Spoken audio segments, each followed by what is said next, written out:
দেখি এটা ভেবে কুল পাওয়া যায় না বন্ধুরা। অনেকে হয়তো দেখতে পারেন যে আপনি ঈদে নামাজ পড়তে যাচ্ছেন, আপনি ঈদে আনন্দ উদযাপন করছেন, ঈদ পালন করছেন, ঈদ উল ফিতর বা ঈদ উল আজহা।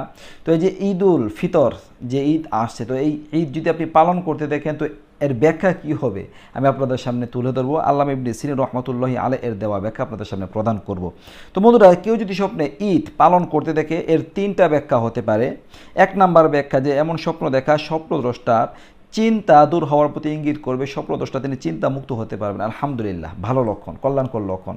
আপনি যদি কোনো চিন্তা পেরেশানিতে থাকেন, কোনো বালা মুসিবতে থাকেন, এমন অবস্থায় যদি স্বপ্নে আপনি ঈদ পালন করতে দেখেন, তাহলে এটা দেখা আপনার সেই চিন্তা পেরেশানি দূর হওয়ার প্রতি ইঙ্গিত করবে। আলহামদুলিল্লাহ, এমন স্বপ্ন দেখার তৌফিক দান করুন মহান আল্লাহ আমাদেরকে। এরপরে দ্বিতীয় নাম্বার ব্যাখ্যা বন্ধুরা, ঈদ পালন করতে দেখলে এটা আনন্দ লাভের প্রতি ইঙ্গিত করবে। স্বপ্নদ্রষ্টা তার জীবনে আনন্দ লাভ হবে, তার জীবনে সুখ শান্তি আসবে ইনশাআল্লাহ। খুবই ভালো লক্ষণ, খুবই কল্যাণকর লক্ষণ। আলহামদুলিল্লাহ, আল্লাহ পাক আমাদের জীবনটা মঙ্গল